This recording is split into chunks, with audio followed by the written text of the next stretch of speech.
BNP chairperson Begum Khaleda জিয়ার হৃদযন্ত্রে স্থায়ী pacemaker বসানো হয়েছে। ৭২ ঘণ্টা সিসিইউতে তাঁকে নিবিড় পর্যবেক্ষণে রাখা হয়েছে বলে জানান তার ব্যক্তিগত চিকিৎসক ও মেডিকেল বোর্ডের সদস্য অধ্যাপক AZM জাহিদ হোসেন। মেডিকেল বোর্ডের পরামর্শে এই পেসমেকার বসানো হয়েছে জানিয়ে তিনি বলেন, বিএনপি চেয়ারপারসনের চিকিৎসার ব্যাপারে মেডিকেল বোর্ডই পরবর্তী সিদ্ধান্ত নেবে। এভারকেয়ার হাসপাতালে হৃদরোগ বিশেষজ্ঞ অধ্যাপক শাহাবুদ্দিন তালুকদারের নেতৃত্বে একদল বিশেষজ্ঞ চিকিৎসক দুপুরের পর থেকে সাবেকি প্রধানমন্ত্রীর পেসমেকার স্থাপনের কাজ শুরু হয়। এই টিমের জন্য চিকিৎসকরা হলেন doctor Atahar Ali Khan, doctor Shams Monowar, doctor Reza, doctor Lutful Aziz, doctor Jafar Iqbal ও ডাক্তার নিয়াজ সহ অন্যরা।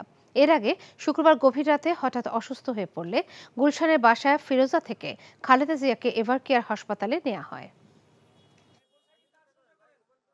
আমি বারবার বলতেছিলাম যে কোনো সময় যে কোনো অঘটন ঘটে যেতে পারে।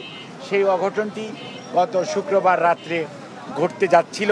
আজকে প্রথম টেম্পোরারি পেসমেকার, পরবর্তীতে পার্মানেন্ট পেসমেকার লাগিয়ে আজকে এই মুহূর্তে উনি ক্রিটিক্যাল কেয়ার ইউনিটে চিকিৎসকদের সার্বিক তত্ত্বাবধানে নিবিড় পর্যবেক্ষণে রয়েছে। আগামী ২৪ ঘন্টা না গেলে কোনো অবস্থাতেই তার শারীরিক অবস্থা সম্পর্কে এই মুহূর্তেই কোনো ধরনের কমেন্ট করা খুবই বিব্রতকর হয়ে যেতে পারে। এখন জন্ম সনদ দিয়ে খোলো বিকাশ স্টুডেন্ট অ্যাকাউন্ট। নিজের বিকাশ নিজে কর। এ বিষয়ে আরো জানতে হাসপাতাল থেকে সরাসরি যোগ দিচ্ছেন সহকর্মী হাসান মাহমুদ।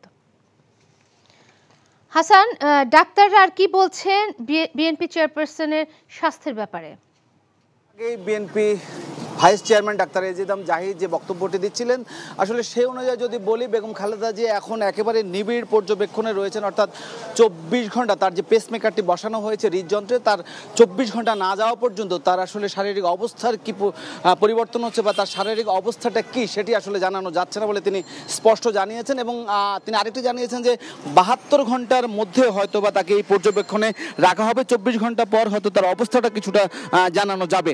ডক্টর জাহিদ আরও বেশ কিছু অভিযোগ করেছিলেন যে গত শুক্রবার তিনি হঠাৎ করেই মধ্যরাতে অসুস্থ হয়ে পড়েন এবং তার হার্ট অর্থাৎ হৃদযন্ত্রে ব্যাপক সমস্যা দেখা দিলে, মারাত্মক সমস্যা দেখা দিলে তাকে হাসপাতালে নেওয়ার প্রয়োজন পড়ে এবং একটি অ্যাম্বুলেন্স ডাকা হয় পার্শ্ববর্তী একটি হাসপাতালের।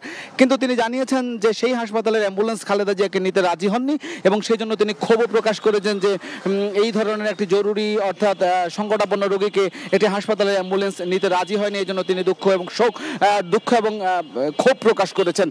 পাশাপাশি ডাক্তার জাহিদ বলেছেন যে আসলে বেগম খালেদা জিয়ার যে সমস্যা, সে দীর্ঘদিন থেকে তার লিভার, কিডনি সহ আর্থ্রাইটিস, নানান ধরনের জটিলতা রয়েছে এবং বেশ কিছুদিন ধরে তিনি এই সমস্যাগুলোতে ভুগছেন। তার মধ্যে তার হার্টে রিংও পরানো ছিল এবং আরও তিনি বলছেন ৩টি ব্লক ছিল, যার মধ্যে হার্টের এই অপরিবর্তিত অর্থাৎ বিশেষ করে সংকটাপন্ন হার্টের যে ওঠানামা সেটি দেখে তাকে শুক্রবার রাতে হাসপাতালে ভর্তি করা হয়। এর আগে তার লিভার সিরোসিসের যে সমস্যাটি রয়েছে সেটির জন্য টিপস করা রয়েছে। এরপরে তিনি ভালোই তার বাসায় চিকিৎসা নিচ্ছিলেন।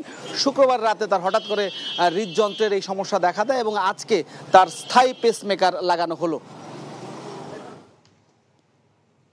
হাসপাতাল থেকে জানছিলাম খালেদা জিয়ার স্বাস্থ্যের খবর। আমি মনে হয় তোমারে ভালোবাসি, মনে হয় না, আসলেই ভালোবাসি।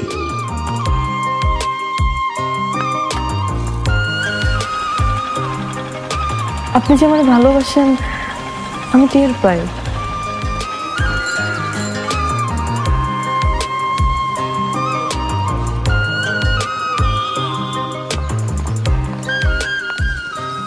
বুকের বাম পাশে যে ব্যথাটা হয়, ওই ব্যথাটার কাছে প্রশ্ন করে দেখো না, ভালোবাসো কিনা। টাকা 10 টাকা 10 টাকা ঘুরাইয়া দেখেন ভাগ্যের চাকা। Lottery lottery lottery.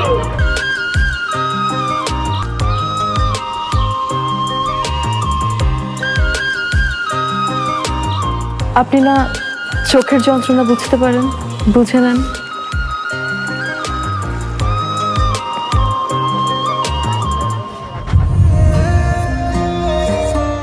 এই তো পুরো জগৎ মিথ্যা বলতে পারে, মানুষের চোখ কিন্তু কখনো মিথ্যা বলে না। তোমার ওই চোখ বলে তুমি আমারে ভালোবাসো। আপনি কি আমারে দেখছেন? এখন জন্ম সনদ দিয়ে খোলো বিকাশ স্টুডেন্ট অ্যাকাউন্ট। নিজের বিকাশ নিজে কর।